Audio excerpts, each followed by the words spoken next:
দেখো তাহলে একই পর্যায়ে যত বাম থেকে ডানের দিকে যাওয়া যায় ততই কি পারমাণবিক ব্যাসার্ধ কি হয় তোমার কমতে থাকে, আর একই গ্রুপে যত উপর থেকে নিচের দিকে যাওয়া যায় তত পারমাণবিক ব্যাসার্ধ বাড়তে থাকে। এর কারণ কি? কিন্তু কইছি কথাগুলো, এর কারণ কি? কারণ যখন ইলেকট্রন বেগের কারণে কেন কমে? স্যার আকর্ষণের কারণে। যেমন দেখো এটা সোডিয়াম, এখানে 11টা প্রোটন আছে, 11টা ইলেকট্রন আছে, তাহলে বাইরে 11টা ইলেকট্রন আছে,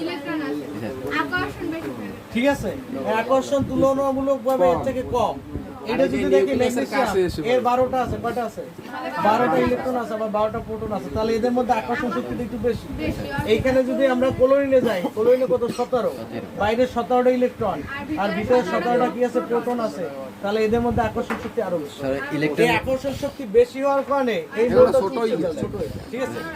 আর একই গ্রুপের কথা যদি আমরা চিন্তা করি, যত উপর থেকে নিচের দিকে যাওয়া যায় ততই কি পারমাণবিক ব্যাসার্ধ বাড়তে থাকে। এর কারণ হলো গিয়া যতই একই গ্রুপে যত উপর থেকে নিচে যায় ততই নতুন করে একটা করে শক্তি স্তর যুক্ত হয়। এই শক্তি স্তর যুক্ত হওয়ার কারণে মোল বাড়লেও যেটুকু সে সংকোচন করে তার চাইতে ব্যাসার্ধটা বেশি হয়, যার কারণে একই গ্রুপে যতই উপর থেকে নিচের দিকে যায় ততই পারমাণবিক ব্যাসার্ধ বাড়তে থাকে। আর একই পর্যায়ে যতই তোমার বাম থেকে ডানের দিকে যায় ততই পারমাণবিক ব্যাসার্ধ কমতে থাকে। ওকে ডান, এটা শেষ। ওইটাই শোনো তুমি চুপসে যাও, তোমার কাম এও ভিডিও করতেছে, আমি কিছু করার নেই। ইলেকট্রন বেগের কারণে হয় না? চুপসে যাইবে না কেন? কারণ এখানে তোমার তিনটা, ধরো এখানে 11টা ইলেকট্রন আছে, 11টা প্রোটন, তাহলে 11টা ইলেকট্রন আর 11টা প্রোটন, এদের মধ্যে আকর্ষণটা বেশি। ধরো এই জায়গায় 11টা প্রোটন আছে প্লাস চার্জ, আর বাইরে আছে যে 11টা মাইনাস চার্জ।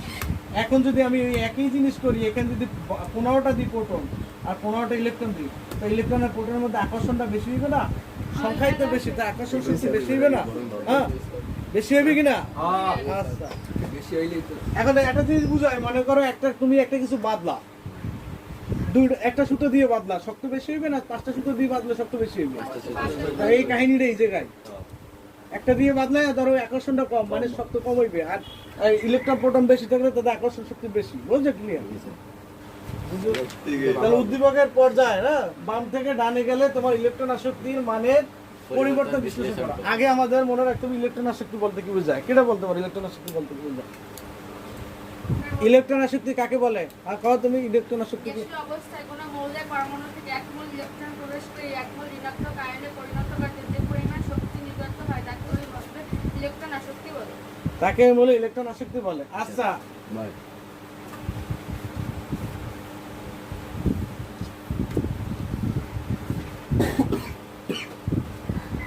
তাহলে ইলেকট্রন আসক্তির ক্ষেত্রে শক্তি কি হয়? নির্গত হয় নাকি গৃহীত হয়? ইলেকট্রন আসক্তির ক্ষেত্রে শক্তি নির্গত হয়, শক্তি ছেড়ে দেয়, শক্তি ছেড়ে দেয়। আর আয়নীকরণ শক্তির জন্য তার শক্তি লাগে। তাহলে গ্যাসীয় অবস্থায় কোন মোলে এক মোল গ্যাসীয় পরমাণু থেকে এক মোল ইলেকট্রন অপসারণ, এক মোল ইলেকট্রন কি প্রবেশ করিয়ে এক মোল ঋণাত্মক আয়নে পরিণত করতে যে পরিমাণ শক্তি নির্গত হয়, বাইরে থেকে ইলেকট্রন আনতে হলে তার শক্তি ছাড়িয়ে দিতে হয়। বাইরে থেকে ইলেকট্রন আনতে হলে তার শক্তি কি ছাড়িয়ে দিতে হয়। এই যে পরিমাণ শক্তি ছাড়িয়ে দেয় বা নির্গত করে, এটাকে বলা হয় কি? ইলেকট্রন আসক্তি। এটাকে কি বলে? ইলেকট্রন আসক্তি। তাহলে আবার আমরা একটু পড়ি। গ্যাসীয় অবস্থায় কোন মৌলের এক মোল গ্যাসীয় পরমাণুতে বাইরে থেকে এক মোল ইলেকট্রন প্রবেশ করে এক মোল ঋণাত্মক আয়নে পরিণত করতে যে পরিমাণ শক্তি কি হয় তোমার নির্গত হয় তাকে ইলেকট্রন আসক্তি বলে। ইলেকট্রন আসক্তি একটা পর্যাবৃত্ত ধর্ম। ইলেকট্রন আসক্তি একটা কি? একই পর্যায়ে যতই বাম থেকে ডানের দিকে যাওয়া যায়, একই পর্যায়ে যতই বাম থেকে ডানের দিকে যাওয়া যায় ততই পারমাণবিক ব্যাসার্ধ কমতে থাকে। আর পারমাণবিক ব্যাসার্ধ কমলে ইলেকট্রন আসক্তির মান বাড়ে, পারমাণবিক ব্যাসার্ধ বাড়লে ইলেকট্রন আসক্তির মান কমে। যদি আমরা এখানে হিসাব করি যে সোডিয়াম, ম্যাগনেসিয়াম, আকারগুলো একটু দেখা, বড় বড় করে সোডিয়াম, তারপরে কি ম্যাগনেসিয়াম, তারপরে কি ক্লোরিন।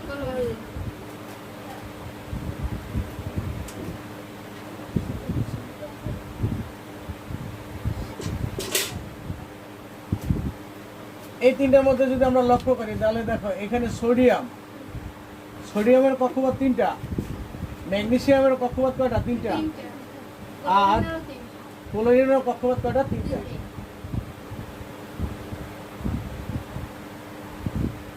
ঠিক আছে? তাহলে তারা কিন্তু একই পর্যায়ে মোল। কেমনে বুঝবো আমরা? যে 3টে করে পর্যায়ে আছে, কক্ষপথ আছে, 1টা 2টা 3টা, 1টা 2টা 3টা। কিন্তু এই সোডিয়ামের আকার বেশি, কারণ কি? কারণ এর ইলেকট্রন প্রোটন সংখ্যা কত 11টি করে, এর কত 12টি করে, আর এর আছে 17টি। তাহলে আমরা জানি একই পর্যায়ে যতই বাম থেকে ডান দিকে যাওয়া যায় ততই কি হয়, পারমাণবিক ব্যাসার্ধ কি কমতে থাকে। আর পারমাণবিক ব্যাসার্ধ কমলে ইলেকট্রন আসক্তির মান বাড়ে, পারমাণবিক ব্যাসার্ধ বাড়লে ইলেকট্রন আসক্তির মান কমে। এর কারণ কি? কারণ দেখো, হ্যাঁ বলো। এই ছোটর মধ্যে আকর্ষণটা বেশি আর বড়গুলোর মধ্যে কম হয়। কেন এটা কেন?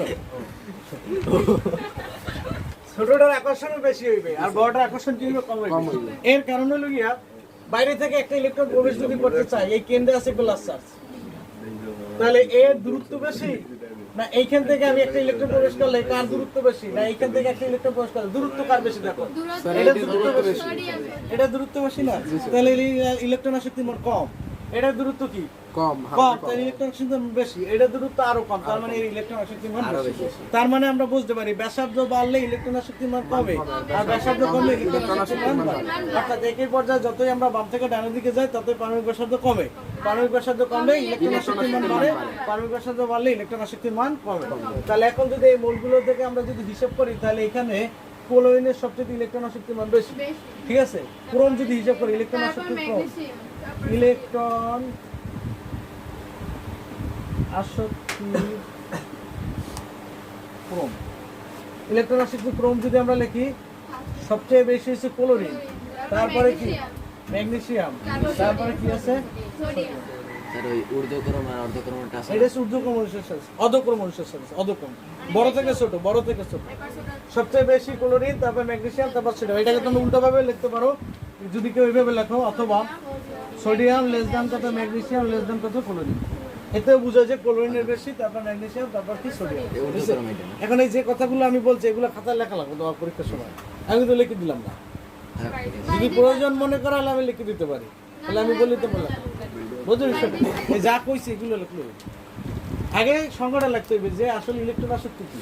ইলেকট্রন আসক্তি হলো গিয়া, হ্যাঁ শুরুতে ইলেকট্রন আসক্তি কি, ইলেকট্রন আসক্তি হলো গিয়া গ্যাসীয় অবস্থায় কোনো মোলের 1 মোল গ্যাসীয় পরমাণুতে বাইরে থেকে 1 মোল ইলেকট্রন প্রবেশ করিয়ে 1 মোল বৃহত্তর কারণে পরিণত করতে যে পরিমাণ শক্তি প্রয়োজন তাকে বলা হয় কি ইলেকট্রন।